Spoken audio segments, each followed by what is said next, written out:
أعوذ بالله من الشيطان الرجيم. بسم الله الرحمن الرحيم. الحمد لله رب العالمين، والصلاة والسلام على رسولنا محمد وعلى آله وصحبه أجمعين. قال قهدارا ديسا بآياتكي بحديثكي بحكايكي أم حضورا وانا أزي برا آياتي بخونم معنا بكم بشتوي أزي حديثي بخونم ديسا ورا معنا بكم بشتوي أزي سرف آيات وحديثي حكايكي بيجم فقط أف حكاية ببا تفسيرا في آياتي وفي حديثي. خدای تعالی در کتاب خواه کریم داد بیجه بسم الله الرحمن الرحیم وقل ربی اعوذ بك من همزات الشیاطین وقل بیجه یا محمد ربی ای ربی من اعوذ از خود پارزم با توا بك بتا من همزات الشیاطین جو وسوسه شیاطین از خود پارزم اخ محافظات کم با توا و اعوذ بك ربی دیسا از یا ربی خو محافظات کم خداویجم برتا ان یحضرون شیطان به با من حاضر بم بلی گلی گهدارا شیطان دناوا دمر انسان گل خونه دگره یعنی شیطان وصا ملعونه بروی وسوسه ده انسان تشتا نباش بکه تشتا پیس بکه تشتا حرام بکه بروی خدا تعالی گوتی رسول خواه اوی آیت دا خب پارز با که با خدای تعالی و شر شیطان جو وسوسه شیطان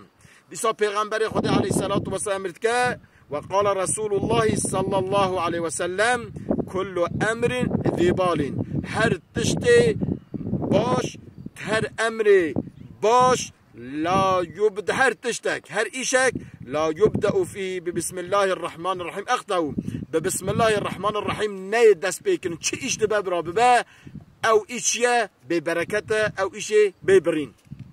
أم چه إيشي دكن بكن جرام چه ببيجن أم بيجن أعوذ بالله من الشيطان الرجيم بشتي بيجن بسم الله الرحمن الرحيم أم دست بيكن أير أم أبينكن أو إيشي ما یکی ماسی ببینه یک قطبه چونکی خدای تعالی گوتیه شر شیطان خو محافظه بکه با خدای تعالی و دیسات ایشه گده کی چه بیجه اعوذ بالله من الشیطان رجیم بسم الله الرحمن الرحیم هر ایشه کی خیر هر ایشه کی باش گره به بسم الله به دست بکنین کی برکت اوی هبه به حمدله به صلوات به دست بکنین کی برکت اوی هبه اجا حکایه ماجی اوه ده بیجه روجه کی دجی کی دارک دانینه جانها د مملکت مداج او چبیه بندا پیواد دکن چاپولا پیواد دکن به برکت پی او دکن فقط انسان وی زمانی عبادت دوی داره را دکرین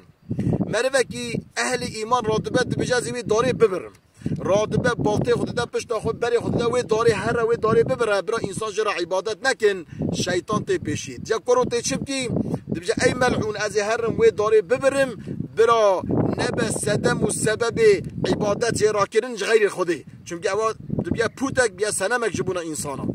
او شیطان مجادله دکن همه شیطان دگیره دوویجه عرضی بشا شیطان عرضی دکن شیطان دبیجی داد بجا ای فلان کس دو نه چوی داری نبره او تا حافظ معردی از روژه زیرک مخواه من سریته او میرید اما بسا زیرید که هر روز زیرک دجا تمام رادبه دزورتی مالا خواه شب رادزه شواق رادبه بلگی خوراد کلید زیرک بسری بداید روجک دو سه چند روزا و زیر جراتی روجک لی درنه اوا بن سری دا زیر نهاد راد بعد جز هرم داری ببر بالته خود دست خود بری خود هر داری ببره دما بینی ویری شیطان تی پیشید جتی هر کد جوالا زرمی داری ببرم چون خل عبادت وی داری رات که شیطان جت نکاری ببری او شیطان دکنه مجادله شر دکن همه شیطان وی دیگه و دووجه عرض پشت عرض ده میرید من حیرت ای ملعون دبیجه جار اول مت عرض ده چه تا جاری معرض ده دبیجه ای فلان کس دجا جارا اول تجبونا خوده ترابوی ریکتی تگبر عبادت خوده را بکرین پوت و سنام را نیکرین افدار جی بیا پوت تجبونا خوده چی و جاره تجبونا زیرات چی تجبونا منفعت چی تجبونا نفس خود چی چرا مزیر ترا دانین تجبونا وید چی بله گله گهدارا انسان اخلاص لی به انسان جبو خوده به دما ایشکر به نام خوده دستوی ایشی بکه شر شیطان خو محافظه با خوده بکه خوده ایشی راست بینه خوده ایشی من راست بینه خوده متابعی وان آیات و حدیثا بکه از و حمی امانت خوده دکم السلام علیکم و رحمت الله و برکاته.